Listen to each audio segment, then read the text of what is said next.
This is KUGAN CASSIUS for IFL TV in association with MTK Global. I am joined by the, I don't know what to call you at the moment. I don't know what to call myself. OHARA Davies. Yeah. Thank you very much for giving me your time, first Anytime. of all. Yeah, OHARA, there's quite a bit to talk about, Yeah. and a lot of changes in your career, and also a lot of controversy that has occurred over the last month. Yeah. So I don't really know where to start. Let's start with the tweet you did send that has caused so much outrage and so much publicity and bad publicity for you. Do you want to kind of talk me through this? You said the tweet I did send. I'll say the tweet I was told to send. A tweet I was told to send. I wasn't told what to say, but I was told to send up a certain tweet.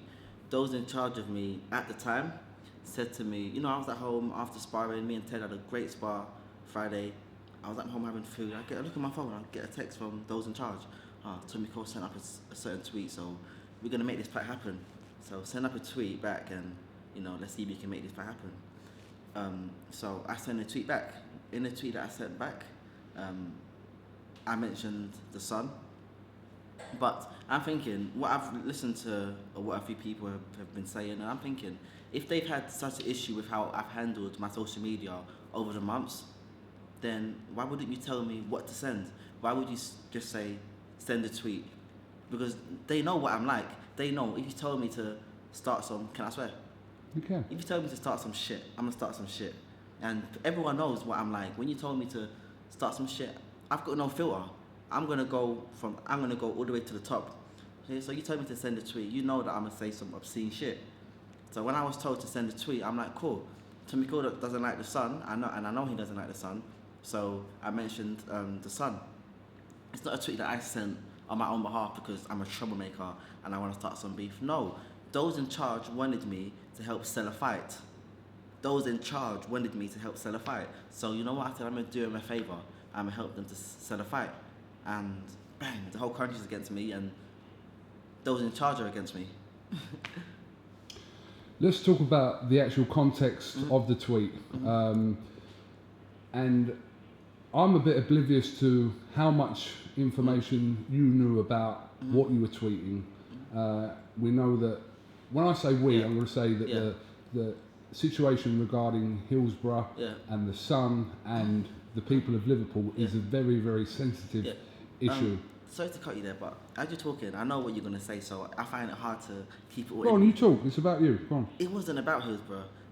Basically, what happened, I think it was 2016, somebody that works on the Tommy Cole's gym went and robbed Boots. You know the Boots, the shop? Boots, the shop? Right. They went and robbed Boots, and he got jailed for it. Someone that was working for Tommy Cole's gym at the time. Prior to him working for Tommy Cole's gym, he had already been in jail. Yeah? So it didn't come out in the Daily Mail, didn't come out in the BBC, didn't come out anywhere else. It came in the Sun. The Sun exposed him, and it exposed the fact that he works under Tommy Cole's gym. So because of that, Tommy Cole doesn't like the Sun because they exposed the person that works for his gym that went to jail. It wasn't because of Hillsborough. That's not the reason why Tommy Cole doesn't like the Sun. It's just because the Sun was the only paper that exposed what happened. So I said, cool. I know that he don't like the Sun, so I'm gonna mention the Sun, and I'm gonna say that after I knock you out, my first interview is gonna be with the Sun. You tell me what that has to do with Hillsborough. Bearing in mind, Tommy Cole's from Hull. What does that have to do with? What does that have to do with Hillsborough? An event, a very tragic event that I didn't know anything about, that happened before I was born. I don't know anything about football. I can't name you more than 3 or 4 football players.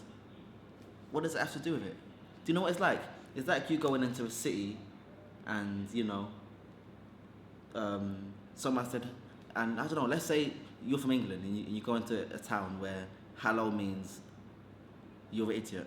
And then you say hello to someone and then you just get in all this uproar and you're like, wow, in my country, hello means this. Like, that's how I felt. I'm like, I don't know what happened. I don't know anything about what happened. I got told to send up a tweet by those in charge, so I sent up a tweet, and the whole country's against me. It's like me innocently doing what I've been told, and bang, the whole world's against me. Let's take or assume, shall we say, for a moment that you didn't know nothing about what you were tweeting? No, I knew exactly what I was. No, but actually, Tommy Cole's opponent. I mean, okay. Tommy Cole's person I works with. I knew exactly what I was tweeting about. Could you see why people were offended by what you said without this explanation? Can you see why people were offended by what I said? Can I see why? What, honestly? Honestly? Yeah. You can see why? Yeah. So you tell me why.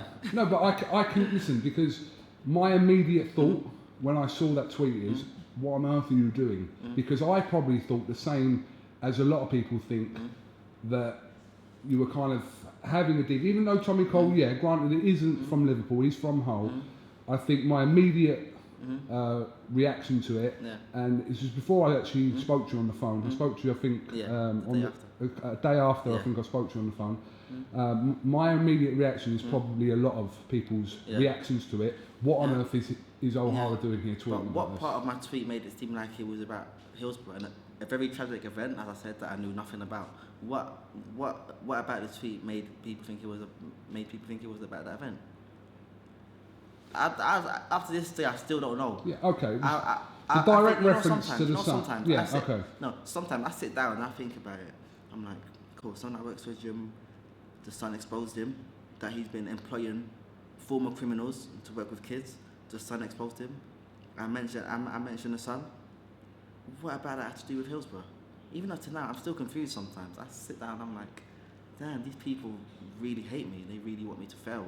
And the fact that I've gone up to Liverpool and I've said so much things to their fans in conferences, they've always hated me from back then. You look on YouTube, I look at when I fought Dave Matthews from last year, they've always hated me.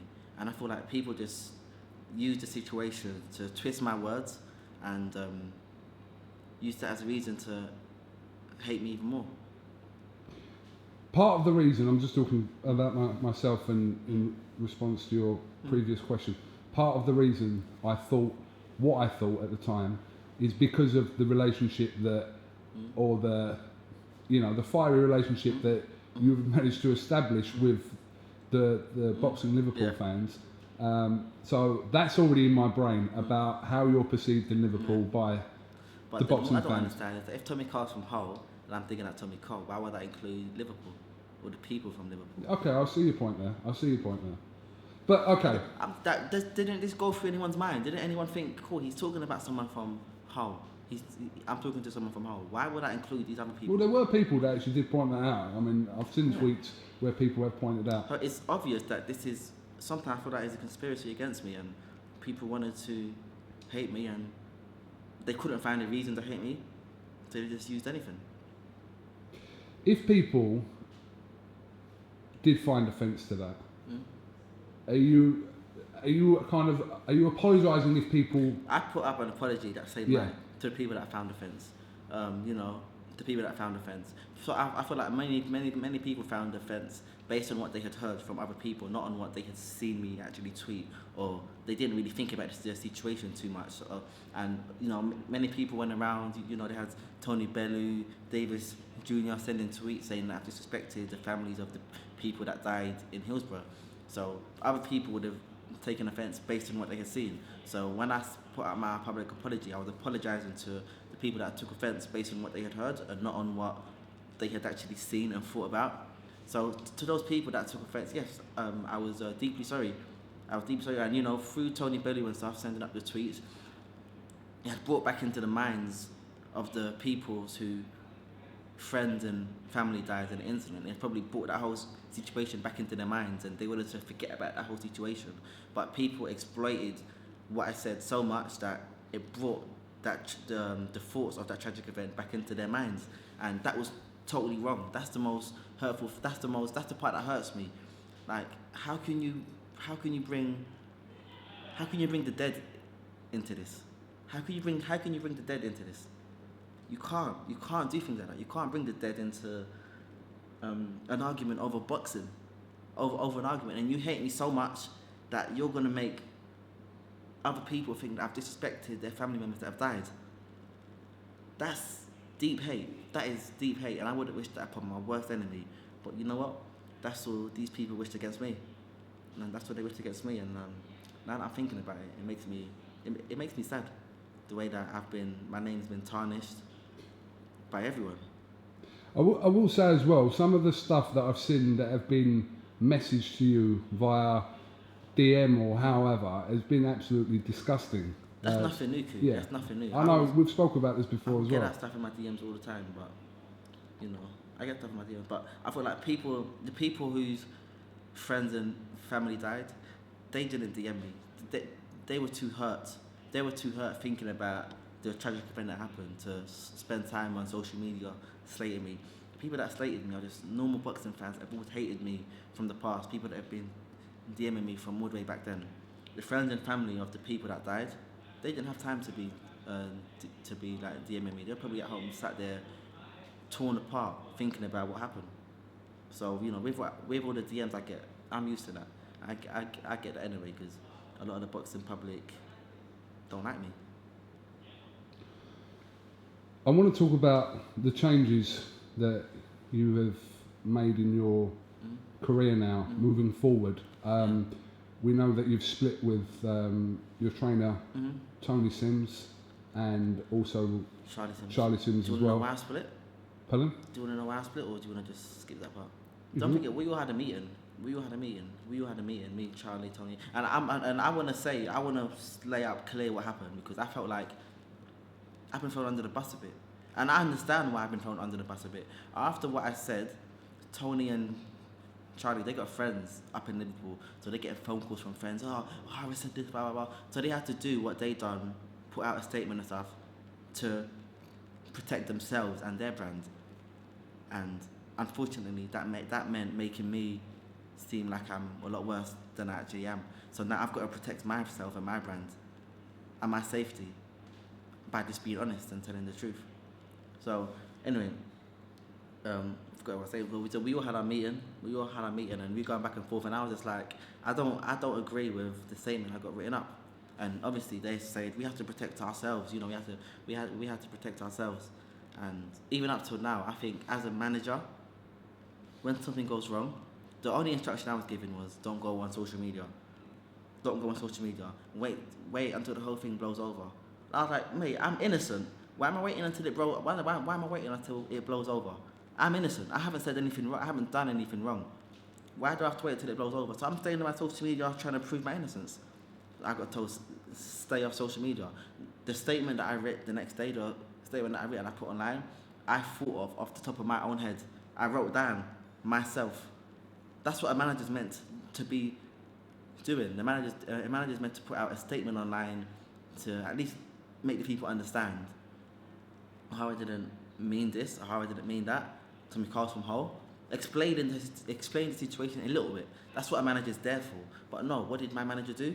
Or how I was banned from the gym, how I was suspended from the gym. He won't be taking part in any commercial activities, and we don't condone the offensive things that he said. That's my manager, the person that I'm paying money to. I'm like, damn. If the world's against me, my manager's against me. But I understand why they done that, and they explained why they done that. They had to protect themselves and their brand.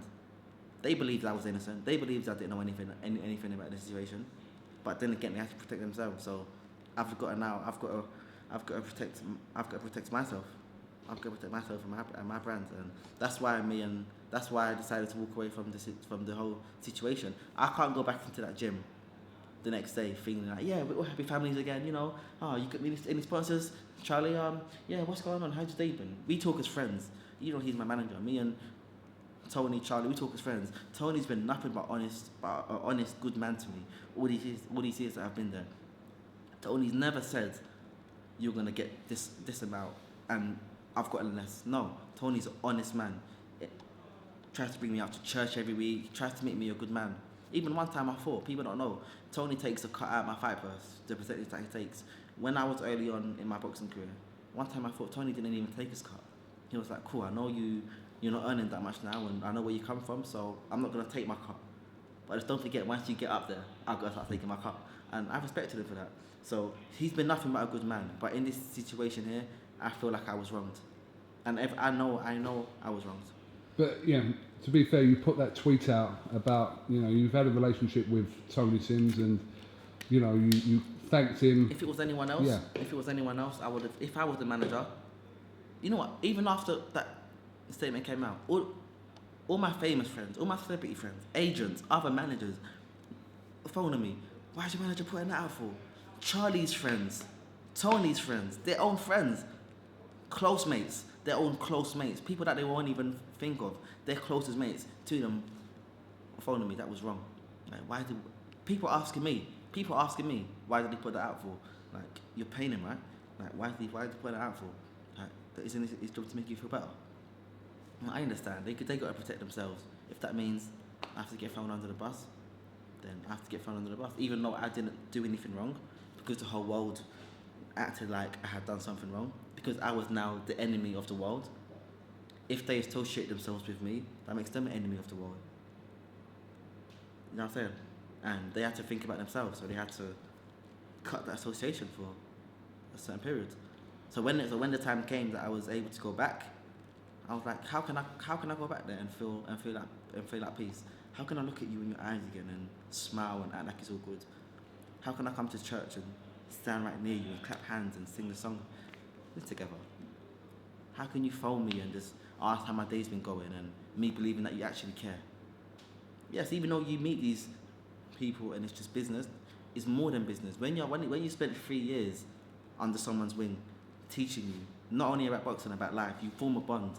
And when something like that happens, even though it's not their fault, I can fully understand where they come from. Because of the whole situation, that bond has been tarnished. So that's why it's not like I believed Tony Sims isn't a good coach. Tony Sims is a fucking great coach. Charlie Sims, he also done his thing. He was good. But, I mean, listen, you've parted ways now, so you're moving on to a new chapter in your career I now. just thought I had to explain that, because many people are going to be... No, that's fine. That's fine. I hope this is all going to go online, Coog. This is all going up, right? Raw and Uncut. Raw and Uncut. O'Hara, you've made the decision to now link up with MTK, Mac the Knife Global. Talk to me about why you've decided, first of all, to go with MTK. MTK are the best in the business, Coog. They're the best in the business. You look at... MTK haven't been in the game for that long. You look at how they've grown over the years, the fighters that they've got under their wing. Last year, in 2017 alone, the fighters that they've got under their wing, if they weren't doing something right, they won't get the likes of Carl Frampton, Tyson Fury, and all the other great names they've got, all the other big names they've got. And, you know, I've spoken to MTK fighters, and not one of them had a bad word to say. You look at the track record for MTK, how many fighters have ever said, I've been wronged? How many fighters have left? How many fighters have left MTK? How many fighters have said, I've been wronged? You know what? MTK's got a PR team, they got this team, they got that team, even things that I don't know, that I don't even know what it means. They've got that. They've got every department sorted out. And I feel like that's where I'm going to be managed correctly. I feel like MTK wouldn't have me sending out certain tweets. MTK won't just say, send this. They will say, send this with the intention of this, or they might tell me what to say, which is what I need. I can't do this on my own. I'm a 25-year-old kid from the streets. And I feel like I need to be managed right. I need to be managed correctly. And I feel like MTK are the people for the job. They're the people for the job. And I sat down, I thought about every manager I know. And I'm like, MTK's not one man.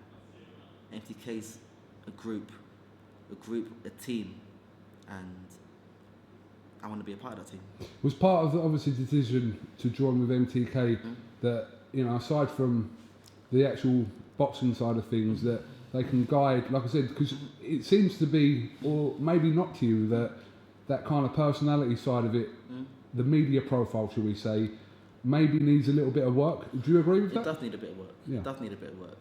When I look at MTK, they've done that work with all the fighters that they've got. They've done a great job. And I feel like, yes, the boxing management has good. I'm not even thinking about that. I'm thinking about myself and how I come across, and how I present myself. I've never been told how to present myself. I've never been told what to say or how to say things or how to be me. I've never been taught, or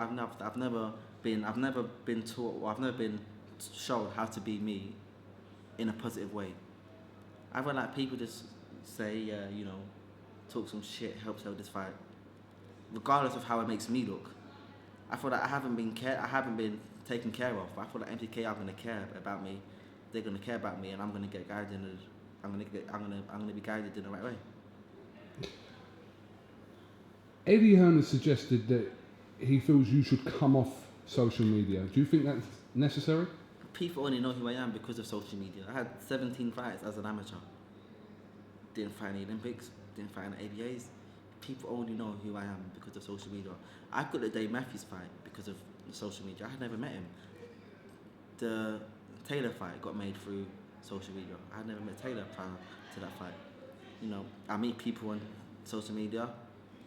I connect with people throughout the world through social media. I make connections, links. Social media is a good thing, and I feel like I want people to get to know me. I don't want to have to shut off from the whole world. That's not me. Eddie Hearn's on social. I swear, when Eddie Hearn comes off social media, I'll come off social media. So no one's coming off social media. If Eddie Hearn says, I'm gonna come off social media for 1 whole week, I'll come off for that week as well.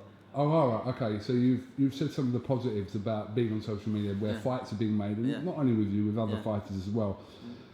The negative side, and this applies to you as well, because some of your, controversial moments that we don't need to go into, but some of your controversial moments. Can I talk about some of them? The Paddy Barnes situation, the Davis Jr. situation, both things I shouldn't have said. That's where I want to talk about MTK as well.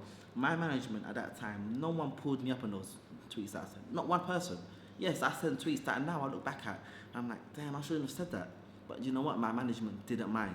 I got pulled up by the board. Yeah, the board pulled me up. My management didn't pull me up. My management didn't say, okay, make sure this doesn't happen. We're going to put this and that into place. Before you send up a controversial tweet, send it to us and we'll approve of it or not. No one said that. No one said anything. So do you know what I think? The way I thought was, if my management don't mind, I must be doing something right. How about the argument about you being responsible for your own actions, O'Hara? Yeah, I know you're saying that no one pulled you up, but before you're tweeting, you're an intelligent person. I'm an intelligent person, but also I need a bit of guidance. And people, from my track record, everyone can see I need some guidance. I need management. Yes, I'm a 25-year-old man, but I need guidance. What boxer doesn't need guidance? Just because I'm a pro boxer doesn't mean I don't need to be guided. I do. And certain stuff I've got no filter. I don't know where to stop. That's where my management's meant to be. I'm paying these guys to tell me when to stop. And MTK are going to tell me when to stop. So if I didn't need any guidance, I wouldn't be going over to MTK. I'd be like, you know what? I can do this on my own. But the only reason I've gone there is because I feel like I need guidance.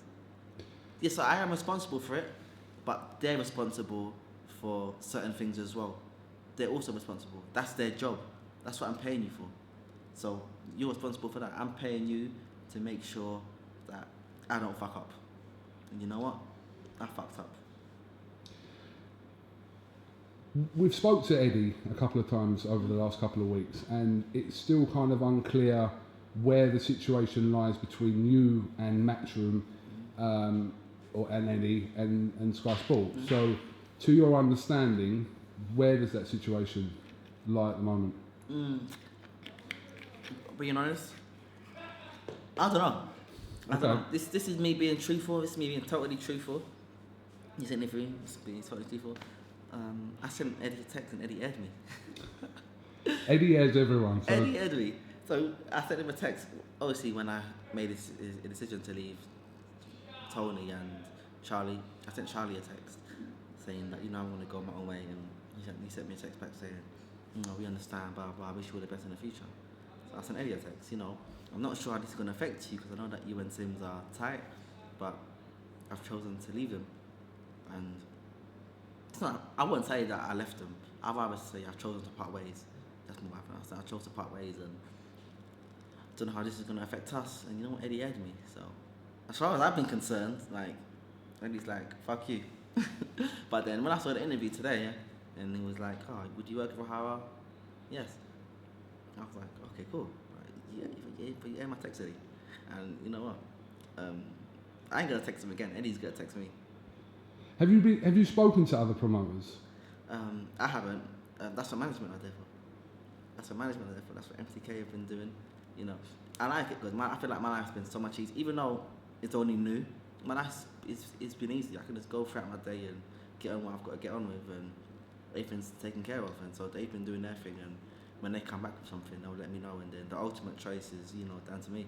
But they're doing their thing. But they are in talks with other boxing promoters. In an ideal world for you, I mean, if things are not to work out, shall we say, with Matchroom and Eddie, do you want to kind of stay with a UK-based promoter, or could there be options abroad?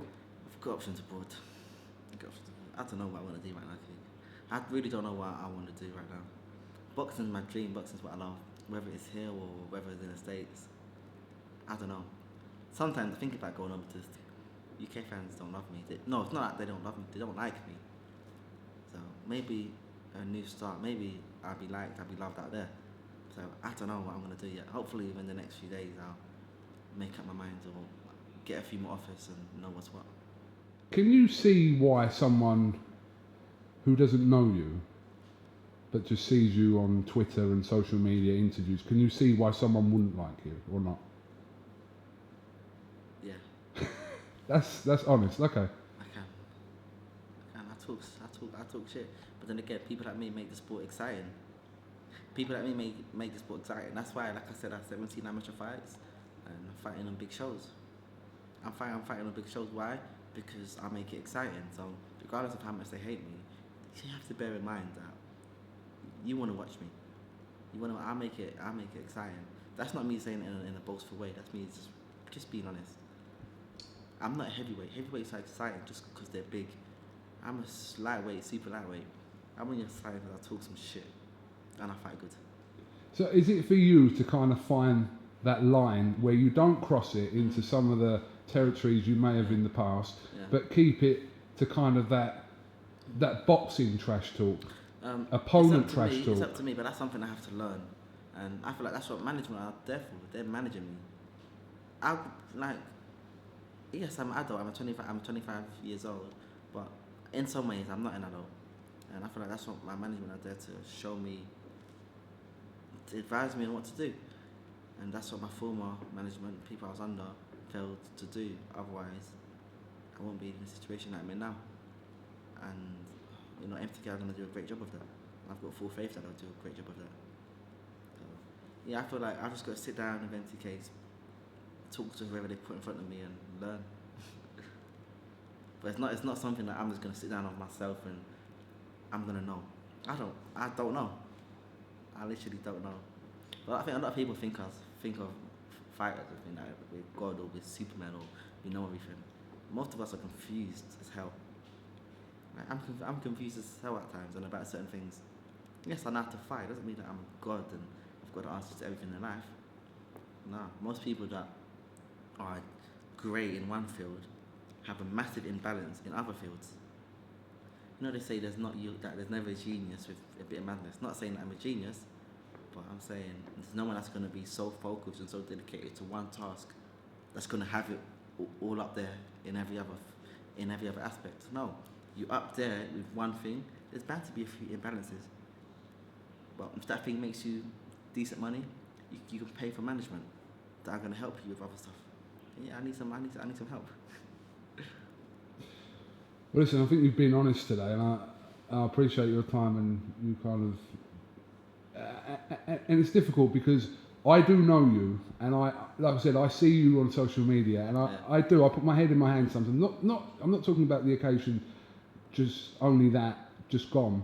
I'm talking about in general over the last couple of years, and I think, oh my God, what is he doing? But I kind of know that the hate you get, and I know that it doesn't really match your actual personality kind of away from this camera thing. And to be honest, Eddie Hearn has said the same thing as well, because he kind of sees or has seen that side of you, and a lot of people, the people that you have, your friends, people in boxing, kind of know that as well. So from now on, people are only going to get the real OD now. I'm not acting up for nobody. I ain't trying to sell no fights. I ain't trying to do anything. Listen, I'm sitting there in a conference and I won't say a word. I won't say a word. In a head-to-head, listen, I will shake his hand. I won't talk no shit. People are going to see the real OD, and whether that sells or not, I don't care anymore. People are just going to see the real me. I'm not going to be acting up. It's not like I've just been acting up because I'm a clown. I've been encouraged to act in certain ways people say, so people above me, to people above me at the time, I say, we didn't tell you to say this. I'm like, if I've done this and you didn't say that was wrong, do you know what? I'm going to assume it was right. The kid, if a little child if he breaks a cup and his mum or his dad don't say that was wrong, do you know what? He's going to do it again because he thinks that it's okay. I'm not saying that I'm a little kid, but like I said, imbalances in certain ways. So yeah, if my management don't say anything wrong, don't say that that's wrong, I think that's right. So in that way, yes, I was encouraged to do certain things, and now it's all backfired. But so now, I'm like a kid that ain't gonna break that cup again. I'm just gonna be me. Where are you with your trainer situation? I don't know yet. I don't really know yet. Hopefully, I should know in the next few days. Like I said, I've got options. But the next OD is going to be better than the former OD in the ring and out. Whoever I work with next, it's bound to be improvements. You know. So I'm assuming until kind of the promoter situation is resolved one way or another, you can't really sort of focus on any sort of fight date, obviously. Yeah, exactly. No, Eddie Hearn aired my text. So. How did you feel about being pulled off the show? Angry, very angry. I'm like, not naming no names. You guys told me to send a tweet, so I send a tweet, and it backfires. And what? You're gonna pull me off a show and put out statements like I've done something bad? Listen, no tweet would have got sent if you guys didn't tell me to send a tweet. And if you were so concerned about how I act on social media, you'd have told me what to say. That's why I was angry. Can you understand why I'm angry? Yeah, listen, I can see it from all sides. Sorry, am I putting you on the spot here? No, you're not, but I'm just... And I was meant to get paid. You know what I mean? I was meant to get paid. But I still got money, but, you know, I want to have more money. But listen, these things happen. But yeah, I was very annoyed about being pulled off the show. Very, very annoyed. Me and my girlfriend at the time planned to go and do some stuff after the fight.